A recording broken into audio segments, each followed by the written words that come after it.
favorites, Tyrese and Nance. Great man. 50 seconds to go. Hurts. Deep shot. Hold in, Devontae. Sure. Before the press conferences even start. I mean, we could talk for 45 minutes just about how atrocious the defense is.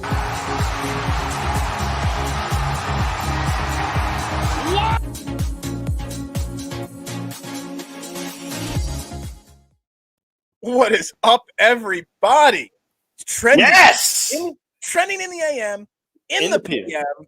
Trending in the AM, in the PM. I was trying to think of what I was going to call this show, but it's trending in the AM, in the PM. I did not have time to make special graphics just for this show.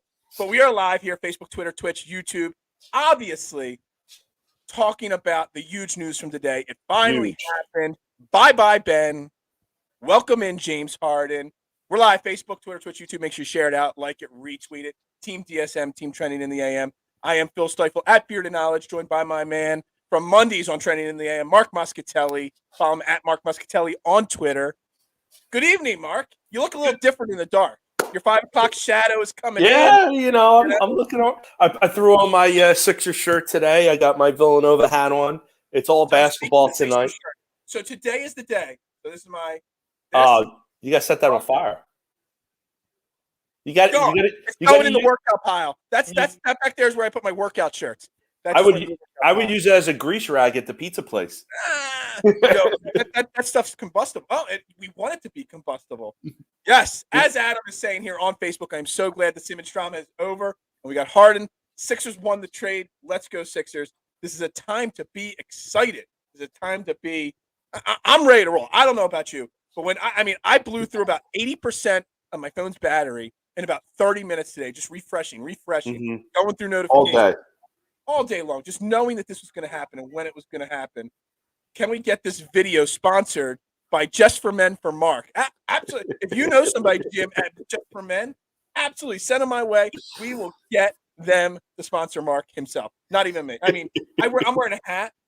That receding hairline is getting pretty fun. Dude, call me when you get that one. You're about 7 years older than me, so that's about why, I got about a year. I'm young at heart, though. Young at heart. That's all that matters. All right, so we're live. We're here to talk about the Ben Simmons. It's Ben Simmons, Seth Curry, Andre Drummond, this year's first-round pick, and a protected 2027 first-round pick that could go to 2028 or go to 2029 as 2 second-round picks and some cash.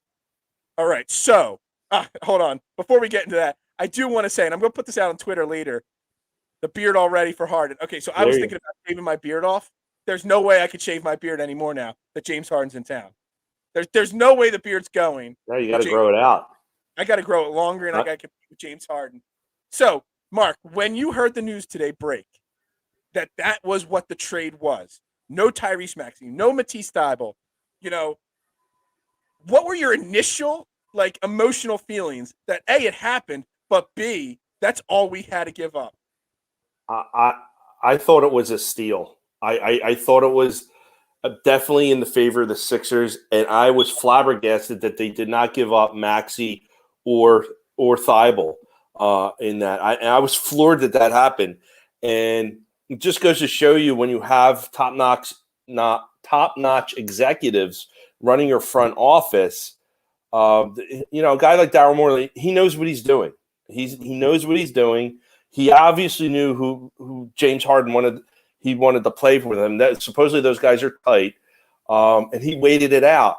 And it really kind of shows how good of a team this is, cohesiveness. Because with this distraction of having your superstar out all season and pointing fingers and whatnot, the team could have crumbled at any time, and it's just been getting better and better and better and better. And now that they've rid themselves of that cancer that was on the team and have somebody here that is going to want to play hard for a championship, at least short term, is just a huge, huge win for the Sixers and Daryl. I think he's executive of the year if he brings home the title. I think he's the executive of the year. It's a great deal. We don't need a title for him to get executive of the year because that gets voted on before the playoffs even start. So that's the great thing about that. Good riddance, Ben Simmons. I like Seth Curry. Look, I'm sad to see Seth Curry go. But the fact that we were able to get James Harden, and let's not throw away Paul Millsap. Paul Millsap has fallen out of favor in Brooklyn. But let's be honest, Paul Millsap, with our weak bench, will play a role here.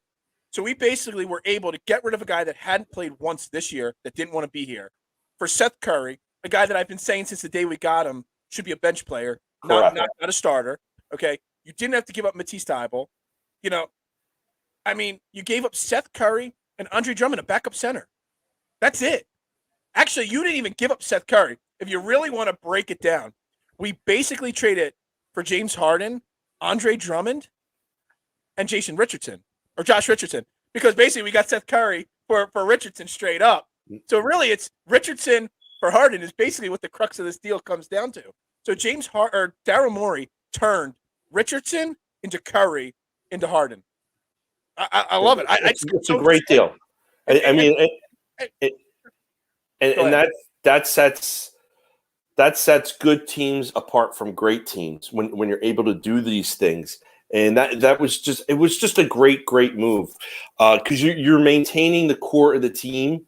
And I agree with you with Seth. Seth Curry was a wonderful player. He's more valuable coming off the bench, but you didn't have anybody to play that guard position. Well, guess who's going to play now? Harden's going to play it. Who's a top 5 player in the game today. So I could stomach losing Seth Curry on that. Drummond is a little bit of a different story. He's been playing very well in Embiid's when Embiid sits or in his absence. I'm a little bit concerned on what happens now off the bench. Who's going to fill that role for him and excel? There's going to be some options in the buyout market because we still need a backup point guard. Mm-hmm. We need a backup center. We still need a backup point guard. So there's going to be options in the buyout market. I'm not really concerned about that. I mean, in the next game or two, you're going to see Paul Reed. You're going to see, Charles Bassey. You're going to see those guys as your backup center. Maybe instead of 33 minutes a game, 34 minutes a game, maybe Embiid bumps up to 38, 39 minutes. Which is what I was thinking. So then come playoff time, Embiid's going to play 35 to 40 minutes anyway every single game. I just think you brought it up perfectly, the core, keeping that core together. I was joking with you off the air before we went live here. Not only do I think Joel Embiid and James Harden are probably the best duo in the Eastern Conference now. Maybe when Kyrie Irving plays, Kyrie Irving and Kevin Durant probably the best duo, but he only plays 50% of the time, and Kevin Durant's hurt, and we don't know when he's coming back. You got to say Harden and Embiid are the best duo, but Harden and young Tyrese Maxey might be the best backcourt in the Eastern Conference right now. I mean, there's maybe Chris Middleton and Drew Holiday because they're the defending champs. Maybe. I mean, I can't look at any of these teams and think that they have a better backcourt than the Sixers at this point. I mean, it's fantastic. I'll put this team up against any team right now. They're starting 5, and I still fear the Milwaukee Bucks. I do. They're playing much better basketball finally. Giannis is healthy and shooting the ball. All of a sudden at a magically like a great clip all of a sudden. But I just think the biggest part of this trade, it's not getting James Harden. It's not giving up, no major parts of the team to get James Harden. It's the fact that the distraction is gone. Mm-hmm. Tomorrow's game, they're going to get asked before the game, and they're going to get asked after the game, the players. They're going to get asked after shoot around. They're going to get asked about it tomorrow. But after that, the distraction's gone. You could see the determination all season long on Joel Embiid, but that distraction has still been there. Danny Green's talked about the distraction multiple times. Everybody's getting asked about the distraction. But now, the distraction's gone. You got to talk about it one more time, and then you'll have to talk about it March 10th when Ben Simmons is out with a sore back. I was just going to say, do you think he's really going to play? He's not playing that. He's going to have a sore back that day, or he's going to need a mental health day or something like that. But they're the only 2 days now left that they have to talk about that. And I think that is the number one big deal, is that the distraction, it's gone. Completely gone. And I'm so excited about it. Yeah. The one thing that does not bother me, but you did a deal with an in-division rival. The Is there anything? I don't care about division rivals. There is no division rivals in the current NBA. It's Eastern Conference versus Western Conference. You play everybody 4 times in the Eastern Conference. It's not like we play the Brooklyn Nets 8 times versus the other guys, 4 times. We're playing him 4 times. If you traded him to the Hawks, it would be 4 times. Anybody in the Eastern Conference. So I don't buy the division thing. It's only 4 games, and that's it. So I'm not worried about that at all. Ben, you said Ben's not going to play on the 10th. If he did play, do you think they would just body him up and down the court and just he's going to make get his life a living time? Yeah. The other thing too is like it's inevitable. There's probably a good chance they may see the Nets in the playoffs. He's going to not have a choice to play against the Sixers, and I'm really, really curious to see how he would respond. If he lights it up, or does he go into his shell again? My man's asking when we think James Harden will play his first game. No way he plays tomorrow night. There's no way he gets. He's still got to come to Philly. He's still got to pass. Obviously, all trades are pending physicals and stuff like that. He's not going to play Friday. He's not going to play Saturday either. Probably, most likely, the first game home Tuesday night against Boston. That would be my best guess as the soonest we see James Harden in a Sixers uniform. That's my best guess. That gives you Sunday and Monday for practice because there's 2 days off. That would be my best guess on when we see James Harden first. I don't know about you, but obviously he won't play tomorrow. But I guess there's a slim chance on Saturday night, but I doubt that. I would see Tuesday. If you have tickets to the Tuesday Boston game and you want to just hand them to me for free, I will take them off your hand gladly. Gladly. That place I'm sure they're going to be the hottest ticket in town on Tuesday night. They should probably make him ring the bell, right? I was going to say that. I was just going to follow up. Tomorrow night against Oklahoma City, he should be ringing. He'll be in town. He should definitely be ringing the bell tomorrow night. Place will go bonkers. It would go absolutely bonkers, and it would be unbelievable, especially if he does his first game at Boston and he just annihilates them. We'll have a new Boston Strangler. I've never been so excited. I've always been hot and cold with the Sixers, but the last couple of years they've been real hot with me, and I've never been so excited for a team like this since probably the 01 run. They have that real shot to bring that title home. My man got a hard saying here, saying if he really has a hamstring, wait till after the All-Star break. That's a very fair point. They only have 4 games before the All-Star break. It's Boston Tuesday night's the 3rd game.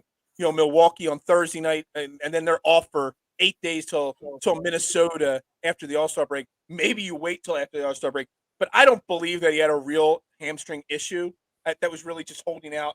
And I talked about this morning the whole Woj versus Windhorst and Shams, all the different rumors that were floating around. I don't buy that Wojciechowski was saying that there was no talk till today. That was just him protecting himself in case the trade didn't happen. Yeah. So you're an older guy just like me, but even you might not be old enough to really remember. Really, you were a kid when Moses Malone came here. But outside of that, this has got to be one of the 2 or 3 biggest trades in Philadelphia sports history. It's up there. You got the T.O. trade. We don't get superstar trades in here. We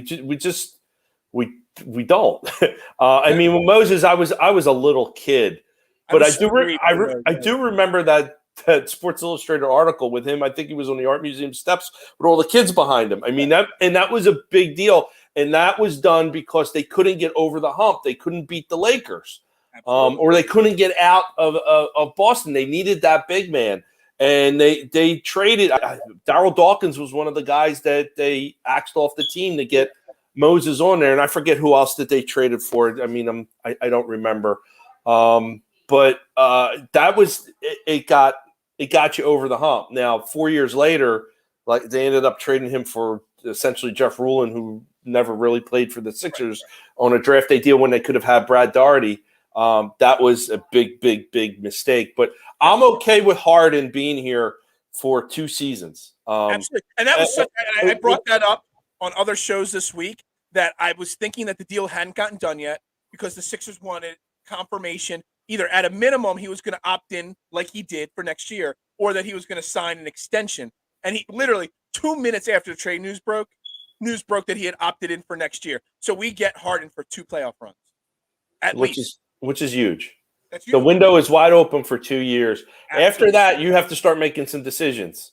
You have to make some decisions with See how Tobias. that continues to develop, Yeah. and so, there's so much going to go on. Yeah, is this as exciting as when Bryce Harper came to town? Possibly. I mean, that was not a trade; that was via free agency. But man, I mean, this did feel like the Bryce Harper free agency, the trade for him. It kept getting dragged along, more and more rumors, et cetera, et cetera. The one thing that I can't understand about this trade is after it went down, I went on Twitter and I was excited. I was celebrating, super happy. I dropped a TikTok about how excited I was. And I saw so many people bashing this trade, saying that Daryl Morey got robbed, that Daryl Morey, was a sucker for what he did. How anybody can think that we got robbed in this deal? It's asinine and stupid and insane. You might want to go see a psychiatrist tomorrow. Let's break. He gave up nothing to get James Harden. Let's break it down. What he gave up. He gave up Simmons, a guy who hasn't played all year and has been a malcontent. He's never going to play here again. Right. So he's gone. Andre Drummond. He was on a 1-year deal for veterans minimum. Okay. All right. So he was probably going to walk at the end of the year anyway. Absolutely was. Seth Curry. I'm not sure what his contract is, but I'm sure he last year of a very cheap deal. Okay. And again, he was playing out of position. He was starter when he should be coming off the bench. And listen, the draft picks are the draft picks. You probably had to give up some draft capital for that deal, but that's that one pick is way in the future, man. And the pick this year is not going to be a great pick. It's not like it's going to be a number 1 because they're going to make the playoffs and they're going to make a deep run. Yeah, it's going to be 27 till the last pick in the draft. It's a fantastic deal for. Yeah. The Sixers and can I say it's a fantastic deal for the Nets as well. Absolutely. Because James Harden was leaving Brooklyn no matter what after this season. So they got something for him. They get Ben Simmons. Maybe they resurrect his career. Maybe they don't. At the very least, they got somebody that can play in Brooklyn as their point guard the days that Kyrie Irving do not. Joe Harris has been out for a long period of time, and he's probably not coming back this season. So their sniper, they finally replaced with Seth Curry.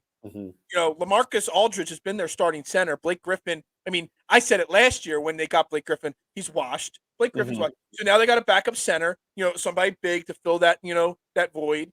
So now when Philly has to play Brooklyn, they got somebody that, even though that Joel Embiid owns real estate in Andre Drummond's head, they have a center that can at least try to guard him. So this actually was, and they got back 2 of the first-round picks. I think they gave up like 600 draft picks to get James Harden last year. There literally is both sides won in this trade. Is that insane for me to say that? There's nothing wrong with that. There's nothing wrong with both sides feeling like they won. This is exactly what I'm talking about. So this is Kata hot. It hit the nail on the head, dude. Yeah, exactly. They both won the trade because neither team was going to retain their star player past this season. They were not, and they were going to hurt your team more than they were going to help them this year. So you swap malcontents more or less, and exactly. The only thing where I think where we have the edge is like Simmons is a head case, and so is Kyrie Irving. So now you're dealing with Irving in a head case too. Yeah, but not to the extent Simmons is. Right. I won't say Harden is a head case. I'll say he's more aloof than Harden's more of he's got an attitude issue for sure. Yeah. But here's the deal. He's coming to this team. This is Joel Embiid's team. No ifs, ands, buts, or maybe. Period. That's exactly what James Harden wants. Yeah. So he can, as long as he's comfortable playing second fiddle, he's going to be fine. And he don't have to worry about it. He said he wanted to go to Brooklyn because he didn't want to be the go-to scorer anymore. He didn't want to be the man. He wanted Kevin Durant, Kyrie Irving, which they only played 6. I can't believe they only played 16 games together. They literally only played 16 games together. And he didn't want to be the man. So he doesn't have to be the man here. He might be the man to take the last second shot in the fourth quarter with 5 seconds left. But this is still Joel Embiid's team. And that's what James Harden wants. So I think that's great. So Hingo A on YouTube saying, any point guards out there for the Sixers to sign? And so there is a list of guards and centers that are available at this moment or will be shortly as the buyouts happen on the market right now. And these are names I actually wanted them to trade for some of these names. They didn't have to trade for some of these names, so they could potentially pick them up. And the great thing now, putting Harden with Joel Embiid and us now one of the favorites. We're now second if you go on FanDuel or DraftKings. They're the second favorite to win the Eastern Conference. The Nets are still the favorite to win the Eastern Conference somehow. The Nets went after this trade. They went from 4-1 to 5-1.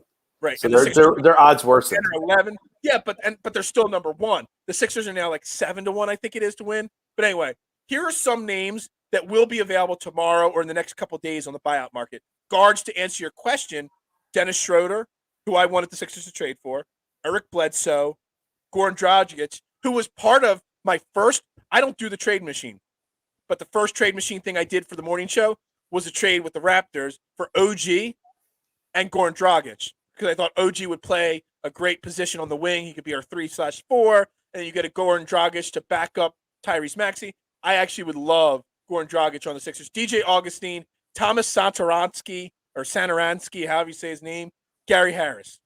They're all point guards / shooting guards / combo guards that will be on the market in the next day or two.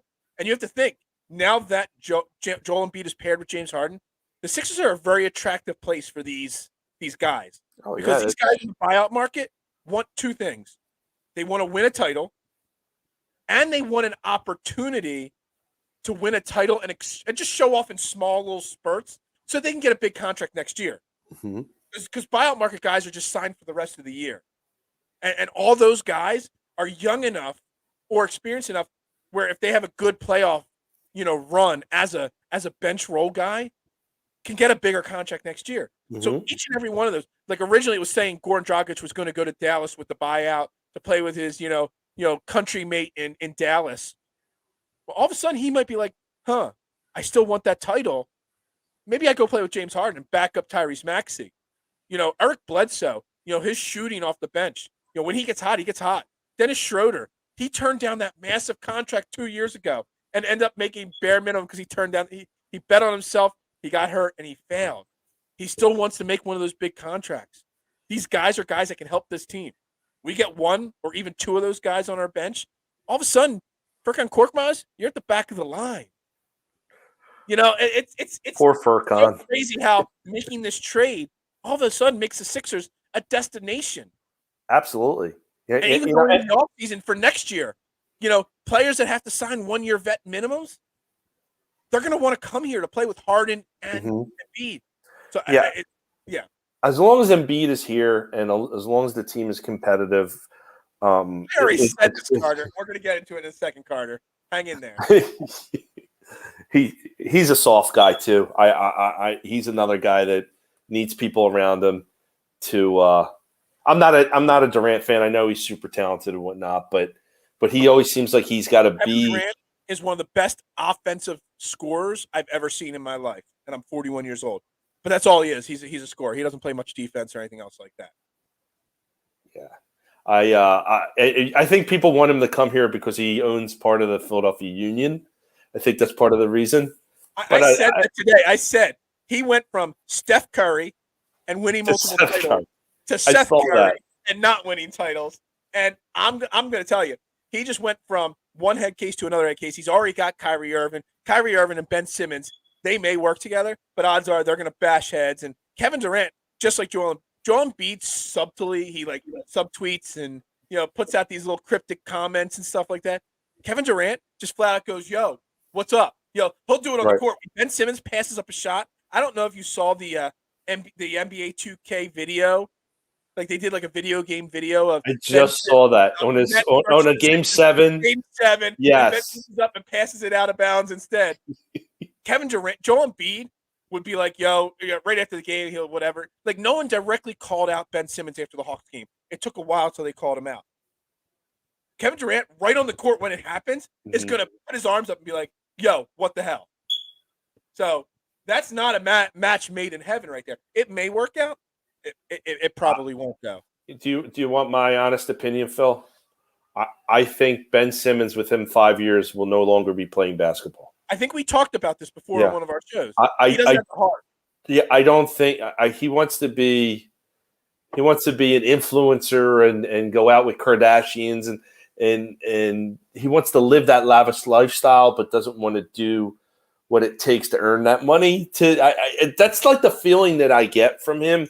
He definitely wasn't built for this town. Embiid was, and I was kind of surprised at that.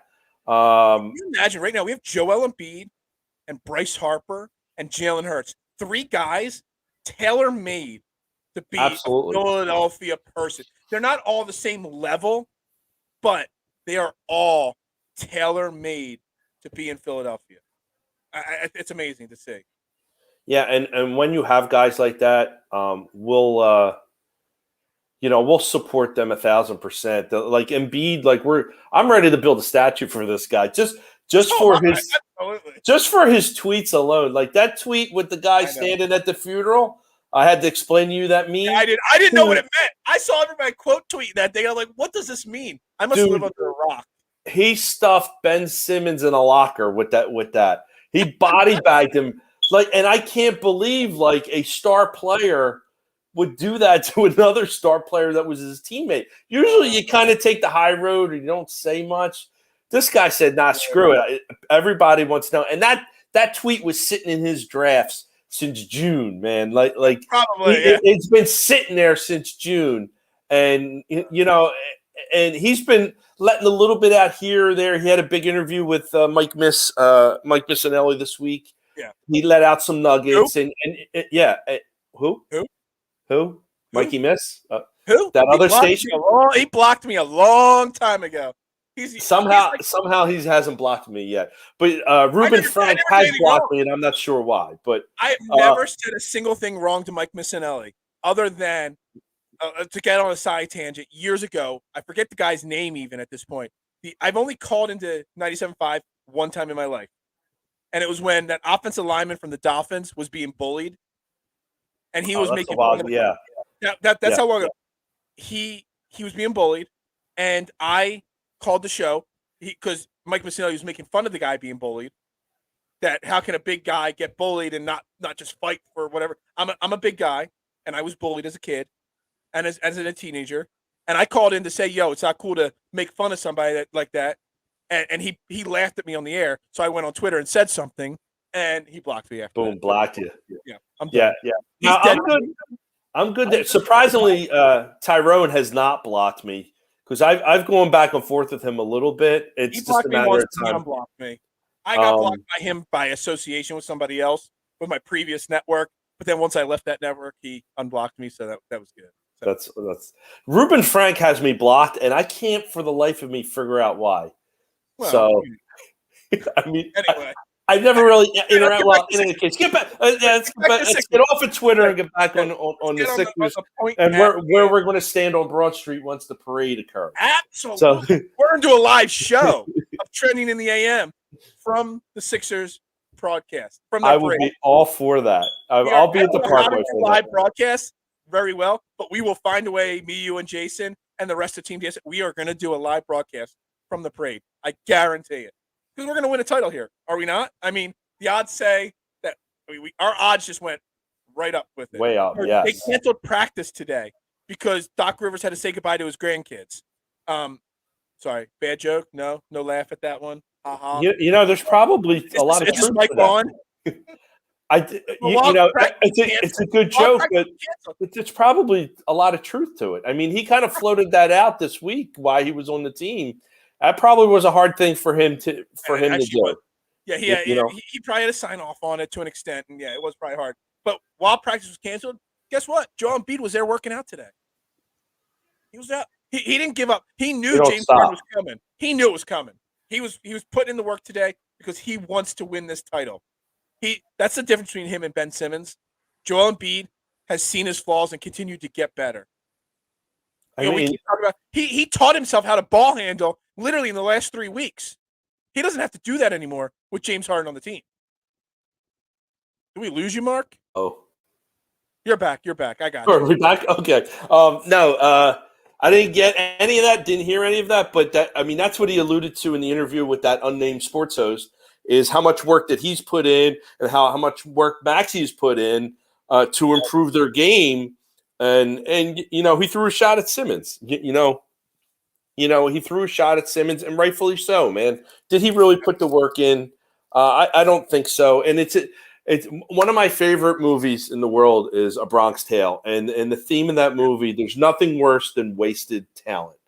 And, Ben is super talented, but he just doesn't have it in him. And you know what? That's okay. Go off to the sunset and do whatever it is that you want to do. But definitely do not disrupt our team here. And finally, he is out of here. We don't have to worry about him. And guaranteed within 5 years, he will be out of the NBA. That's my I love that Bronx Tale comparison right there. That is fantastic. It's the truth. It really is. Dude, I have another topic to bring up on this whole Ben Simmons thing and James Harden thing, but I almost want to just click end broadcast because that's such a great way. You need to tweet that out after the show, and I will retweet it because I don't want to steal your thunder on that. That is a great, great comparison right there. I love it. I'll tweet it out. I'm still getting the hang of this being a real, constant Twitter guy. So I'll send that out. And, you'll never catch up to me. And, what do I have, 14 billion tweets at this point in my life? And I only really started tweeting out 2 years ago. So, you got to get to my point where you get DMs from people. If you don't tweet for one day, they're like, "Are you okay and alive still?"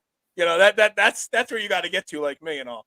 But I gotta get some followers. So if anybody that's watching, look, Mark Muscatelli, come follow me. I will get good stuff.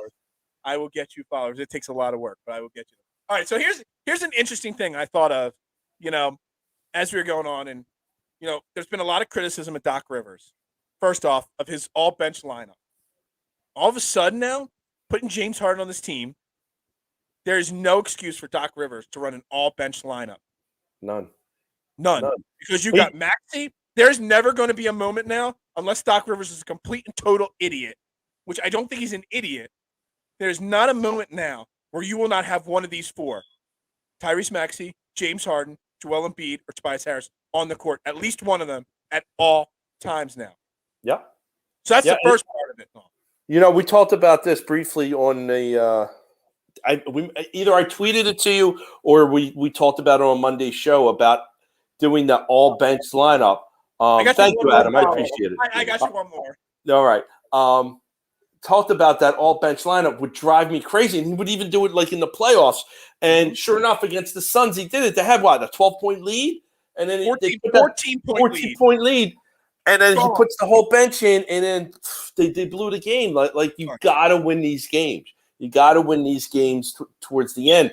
And Doc sometimes isn't a closer, and he does make some questionable bench decisions that adversely affects the outcome of the game.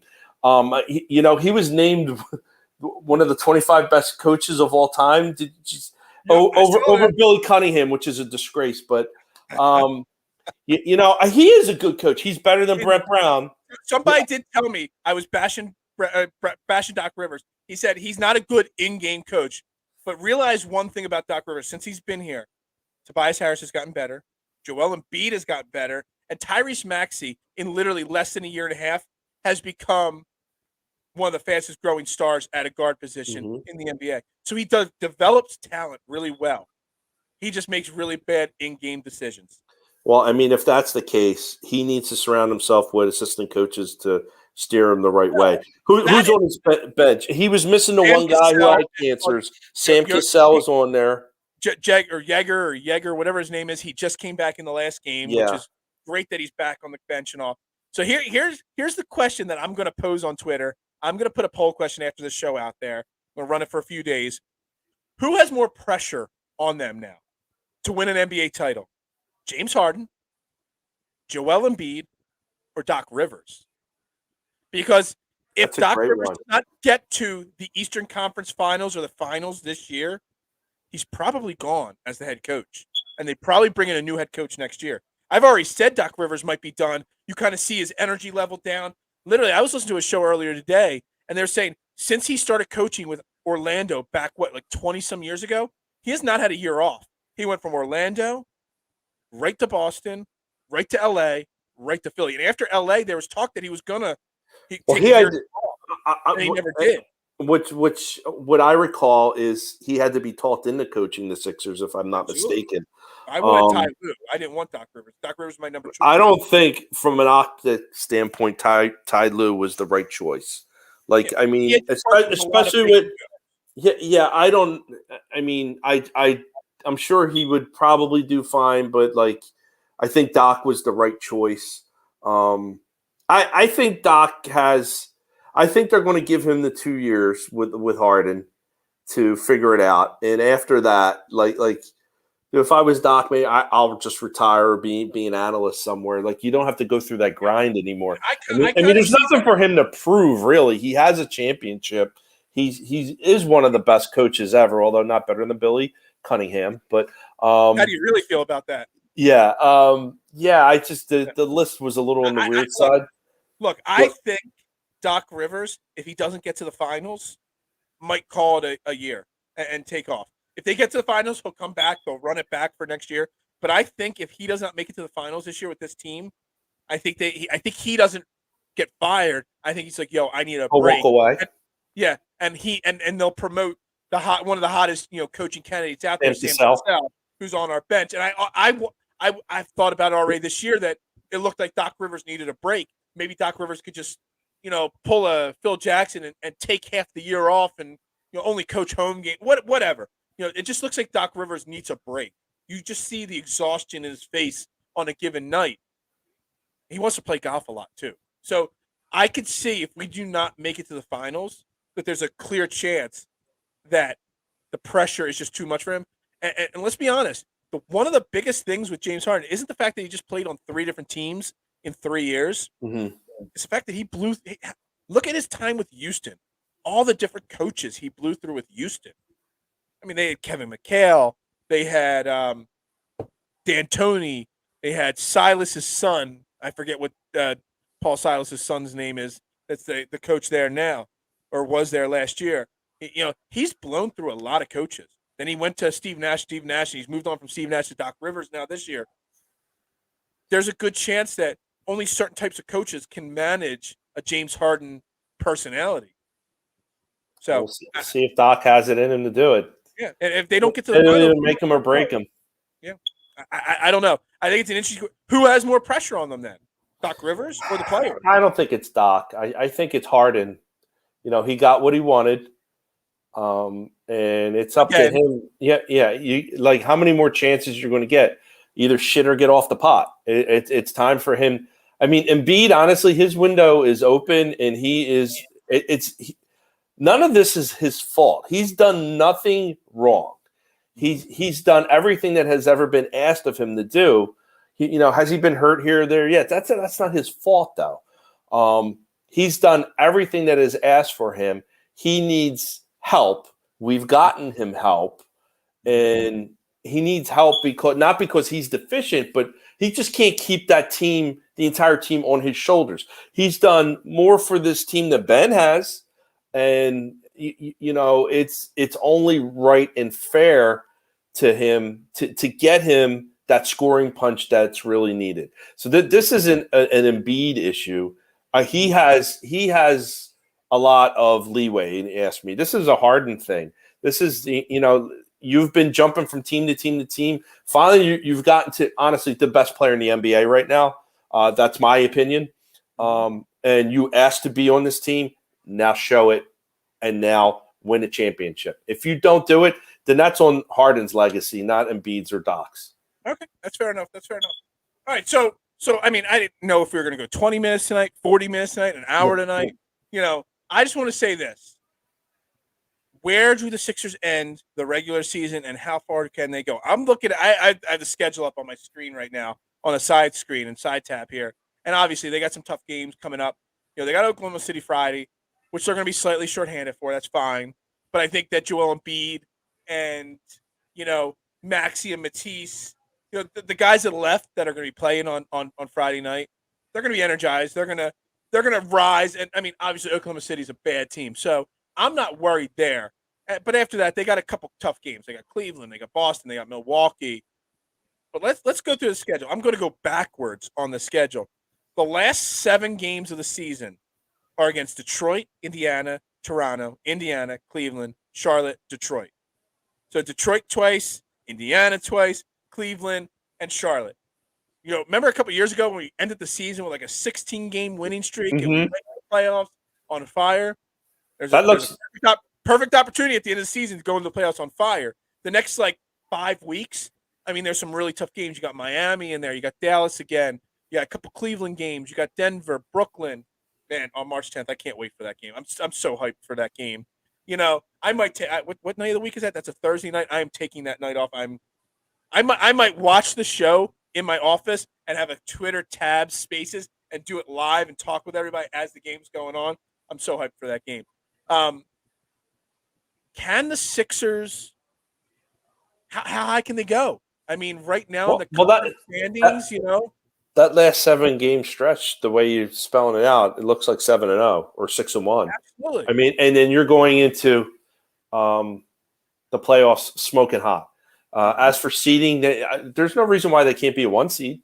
Yeah, I mean, they're only 2.5 games out. I mean, they should win 50-plus games again. But all these things are well within reach, and they should win a championship. There's really no excuse right now. Do they get there and lose? And is that considered a complete failure?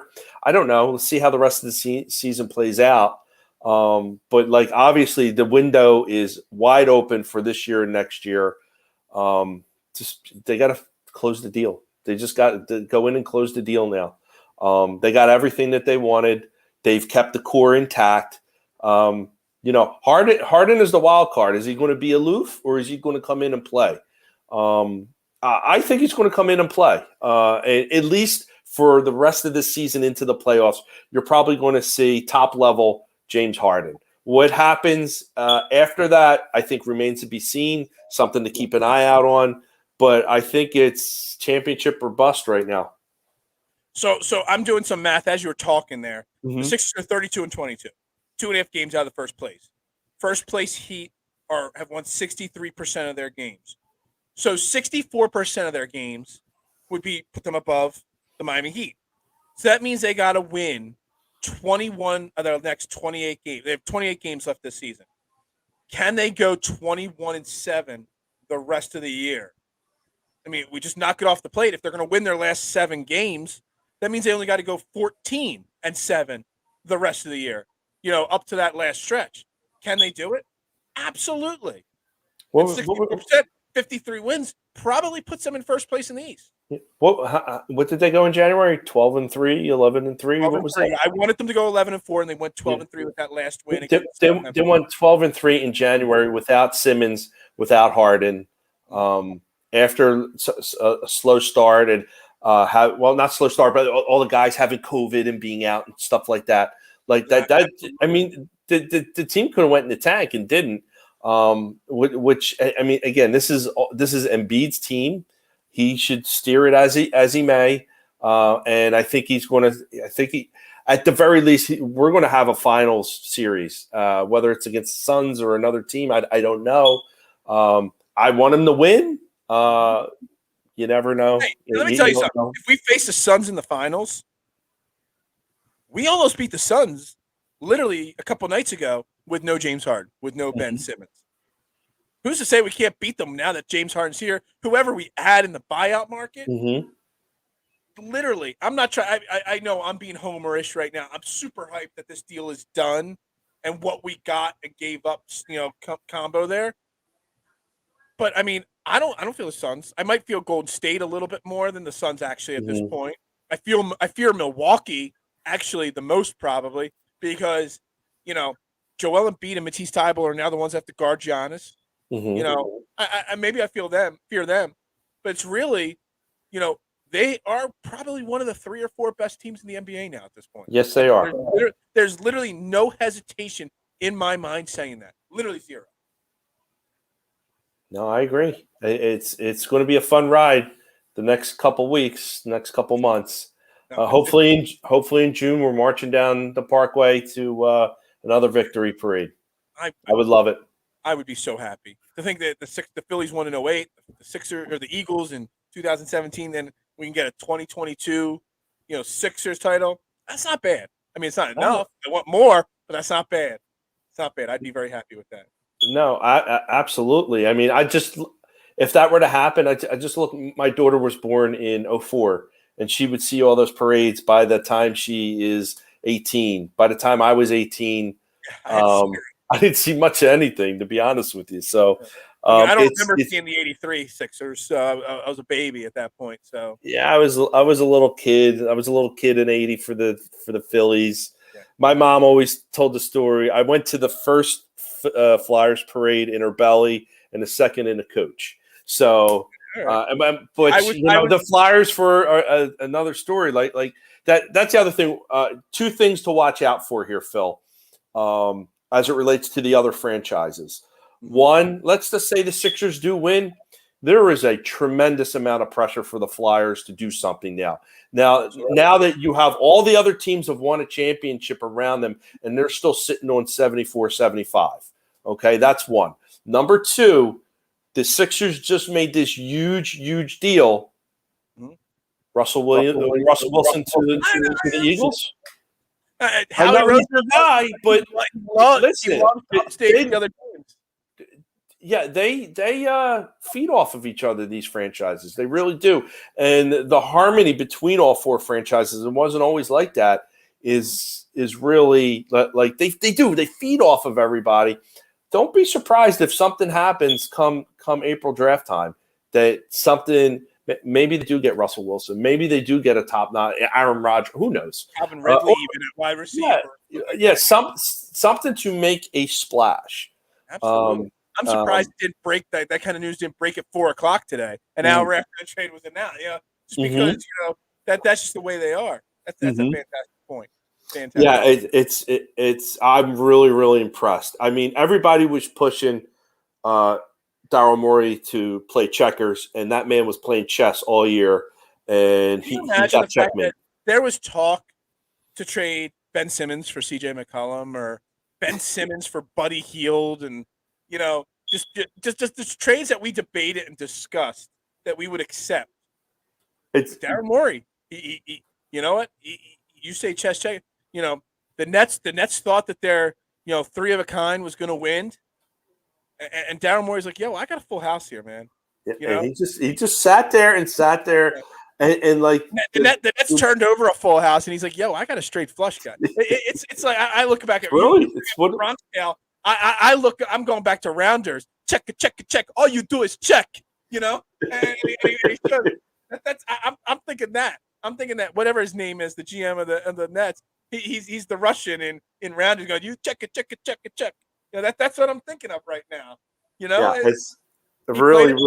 And he won that hand 110%. Somebody compared the chase for Harden to Ruben Amaro's chase of Roy Halladay. Absolutely. Pulling the trigger on that and what it did to that team. Now, it didn't bring home a championship, but man, those teams were really good with Roy when he was playing full seasons for us, and Ruben did not quit.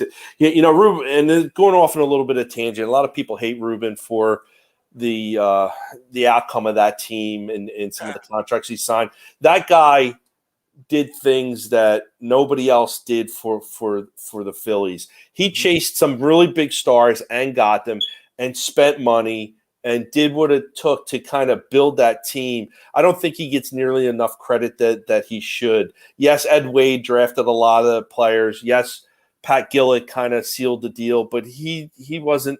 He really tried. He tried to keep it going. And he's a great Twitter follow. He's too nice for Twitter, but he's a great follow there, and he interacts with you guys. But comparing that. You knew you wanted Harden. I was going to get him come hell or high water, and he figured out a way to do it without giving the whole farm away. Hey, Jim, you're absolutely right. Jim, I'm going to get you on one of these trending in the AMs, trending in the PMs. I'm going to get you on one of these shows one of these nights, Jim. Jim, are you related to Ryan Arcidiacono? Yeah, no, yeah. Jim's an old neighbor of mine. We don't live in the same place anymore. but we're an old neighbor, and he named his dog after one Philly. If you want to bring up the Phillies, he's got a dog named Chase. His dog Chase and my old dog Decker. They used to play together. Oh, that's awesome. Distant cousin. I don't know if I believe that, Jim. I don't know if that's. I don't know. You're probably related to the Pope too. It's good Italian name. Anyway. So we're gonna Utley, not Chase, Utley. Yeah, sorry. I'm an idiot, Jim. It's late. I've been working since I got up at 7 a.m. to do the morning show. I put in 12 hours at the pizza shop, and now I'm doing this show. And I got to get up and do the morning show tomorrow. So on that note, we're gonna wrap it up. I'm gonna shout out tomorrow's morning show. Got a great Football Friday on Trending in the AM, not in the PM, in the AM.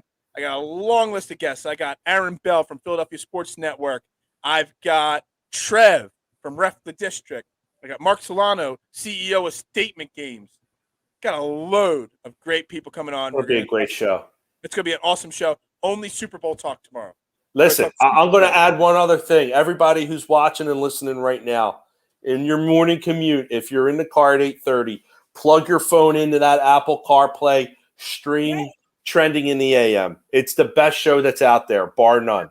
That, Mark. I mean, and it's only the best show because I got you and I got Jason as my co-pilots with me on this show. It was my idea. I had this idea for a morning show the day Angelo announced his retirement.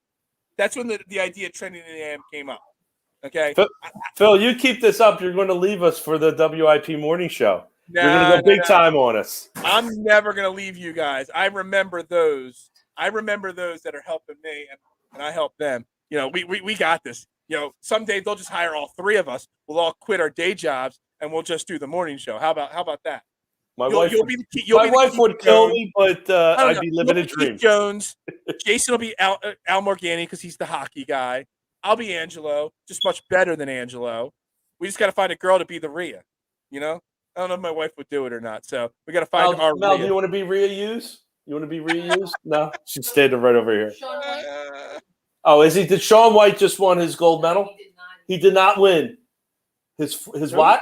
He came in fourth?